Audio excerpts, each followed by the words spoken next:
Vande Mataram dear students. आज हम देखने वाले हैं चैप्टर नंबर 11। रोज पढ़ोगे तभी बढ़ोगे, study daily to get success.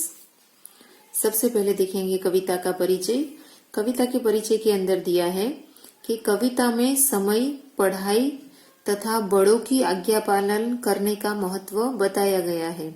कविता के अंदर किसका महत्व बताया गया है? समय का, पढ़ाई का और बड़ों की आज्ञा का पालन करने का महत्व बताया गया है। अब देखेंगे कविता का उद्देश्य कि कविता का उद्देश्य क्या है। तो उसका उद्देश्य है कविता बोध करवाना तथा समय, पढ़ाई और आज्ञा पालन का महत्व बताना। किस उद्देश्य से ये कविता यहाँ पे रखी गई है कि हम लोग कविता का बोध सीखे और समय, पढ़ाई और आज्ञा पालन का महत्व समझ में आए। अब देखेंगे कविता को। सबसे पहले काव्य पठन करेंगे, उसके बाद उसका भावार्थ समझेंगे। रोज घुमाने लेकर जाओ तभी पढ़ूंगा प्यारी अम्मा। अम्मा बोली मेरे बेटे तुम ही नहीं क्या अच्छा बनना। रोज घूमने जाओगे तो सोचो कैसे पढ़ पाओगे। केवल रोज घूमने से ही आगे कैसे बढ़ पाओगे। रोज पढ़ोगे तभी बढ़ोगे, जीवन में तुम आगे आगे। अच्छा बच्चा समय से सोए और सवेरे जल्दी जागे। स्नान करे और नाश्ता करके समय से जो स्कूल को भागे। ऐसा अच्छा बच्चा हमेशा सब बच्चों से रहता आगे। छुट्टी के दिन ले जाऊंगी, वादा है मैं तुम्हें घुमाने। इडली सांबार बना लिया है, आ जाओ सब मिलकर खाने। तो कविता पढ़कर आपको तो थोड़ा बहुत तो समझ में आ ही गया होगा कि कविता के अंदर किसकी बात की गई है। तो कविता के अंदर एक बच्चा है जो अपनी अम्मा से घुमाने ले जाने की बात कर रहा है और क्या कहता है, अगर तुम मुझे घुमाने के लिए लेके जाओगी तो ही मैं पढ़ाई करूंगा। और उसकी अम्मा क्या कहती है कि अगर रोज घूमने के लिए जाओगे तो तुम आगे बढ़ पाओगे नहीं। इसलिए उसकी अम्मा उसको जिस दिन छुट्टी होगी उस दिन घुमाने ले जाने की बात कहती है। ओके, अब देखेंगे कविता को। रोज घुमाने लेकर जाओ तभी पढ़ूंगा प्यारी अम्मा। ये लड़का क्या कहता है? घूमने के लिए कहता है। तो घूमना तो बुरी बात नहीं होती, पर क्या बुरी बात होती है? रोज घूमना।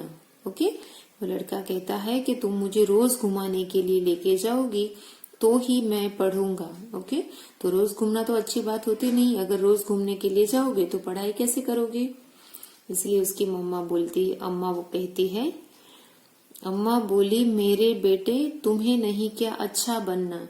उसकी अम्मा उसको समझाने की कोशिश कर रही है कि क्या तुम्हें अच्छा बच्चा नहीं बनना है, गुड बॉय नहीं बनना है। रोज घूमने जाओगे तो सोचो कैसे पढ़ पाओगे। उसकी अम्मा उसको क्या बताती है कि अगर तुम रोज ही घूमने के लिए जाओगे तो सोचो कि तुम कैसे पढ़ पाओगे, कौन से टाइम में तुम पढ़ पाओगे।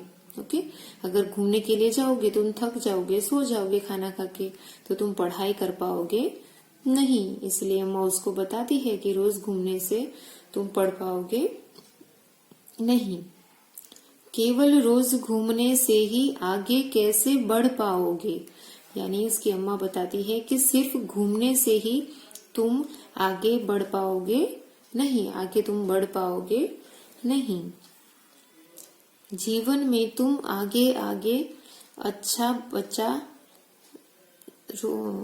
आगे कैसे बढ़ पाओगे। रोज पढ़ोगे तभी बढ़ोगे, जीवन में तुम आगे आगे। अम्मा क्या बताती है कि तुम हर रोज पढ़ाई करोगे तो ही तुम आगे बढ़ पाओगे और जीवन में तुम आगे ही आगे बढ़ सकते हो। ओके, यानी उसकी अम्मा उसको बताती है कि अगर तुम हर रोज घूमने के लिए जाओगे तो तुम्हारा पढ़ाई से ध्यान हट जाएगा और तुम पढ़ाई में पीछे पड़ जाओगे, तो तुम जीवन में आगे बढ़ पाओगे नहीं। ओके, अच्छा बच्चा समय से सोए और सवेरे जल्दी जागे। अम्मा उसको बताती है कि अच्छा बच्चा किसे कहते हैं? जो बच्चे समय पे सो जाते हैं, यानी उनका सोने का जो टाइम होता है 10 बजे 10:30 बजे, उतने में वो सो जाते हैं और सवेरे 6-7 बजे सवेरे जल्दी जाग जाते हैं, वही बच्चे आगे जीवन में बढ़ पाते हैं। स्नान करे और नाश्ता करके समय से जो स्कूल को भागे। और क्या बताती है? जल्दी सोने वाले और जल्दी उठने वाले बच्चे और इसके साथ साथ स्नान करके नाश्ता करके समय से जो बच्चे स्कूल में जाते हैं, यानी सुबह जल्दी उठ तो जाते हैं पर साथ साथ में वो नहा भी लेते हैं, नाश्ता भी करते हैं सुबह का, और जो समय पे स्कूल में पढ़ने के लिए चले जाते हैं, वही बच्चे अच्छे बच्चे बन पाते हैं और जीवन में आगे बढ़ पाते हैं और अच्छे से पढ़ाई कर पाते हैं। ऐसा अच्छा बच्चा हमेशा सब बच्चों से रहता आगे। यानी इसकी अम्मा उसको बताती है कि जो बच्चे ये सारे काम करेगा, वही बच्चा हमेशा अच्छा बच्चा बन पाएगा और जीवन में सबसे आगे रह पाएगा। कैसे अच्छे काम? कि वो जल्दी से सो जाता है, समय से सो जाता है, सवेरे जल्दी उठ जाता है, जो स्नान करता है समय पे, सुबह का नाश्ता करता है और समय पे जो स्कूल पे जाता है, वही अच्छा बच्चा कहलाता है और वो सारे बच्चों में हमेशा आगे रहता है। छुट्टी के दिन ले जाऊंगी, वादा है मैं तुम्हें घुमाने। उसकी अम्मा उसको घुमाने के लिए लेके जाने के लिए एकदम मना नहीं करती, पर क्या कहती है? घूमने तो जाएंगे, पर कब जाएंगे? जिस दिन छुट्टी होगी, यानी जिस दिन संडे होगा, तुम्हारी स्कूल की छुट्टी होगी, उस दिन हम लोग घूमने के लिए जाएंगे। और ऐसा उसको अपने बेटे से वो वादा करती है, उससे प्रॉमिस करती है कि मैं तुम्हें छुट्टी के दिन घुमाने जरूर ले जाऊंगी, ऐसा मैं तुम्हें वादा करती हूँ। इडली सांबार बना दिया है, आ जाओ सब मिलकर खा ले। और उसकी अम्मा उसको क्या कहती है कि खाने में इडली और सांबार बना दिया है, तो तुम आ जाओ, हम सब साथ में मिलके खाना खा लेते हैं।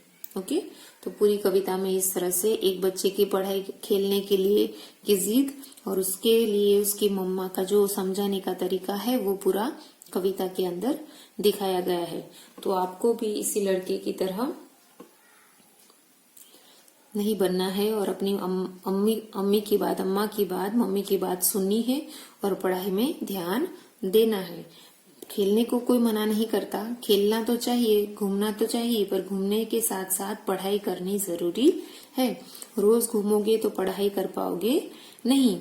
तो जब छुट्टी हो, ओके, ऐसा कोई दिन हो, स्पेशल दिन हो, तो उस दिन आप घूमने के लिए जा सकते हो, पर बाकी दिनों में आपको समय से पढ़ाई करनी, समय से खाना, समय से सोना जरूरी है।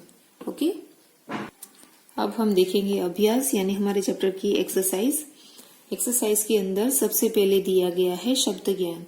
शब्द ज्ञान के अंदर कुछ शब्दार्थ है जिसके ज्यादातर मीनिंग आपको मैंने कविता का अर्थ समझाते समझाते आपको बता दिए हैं, पर एक बार उसको रिटर्न में देख लेते हैं। रोज, उसका अर्थ होता है हर दिन, एवरीडे। सोचो यानी विचार करो, थिंक।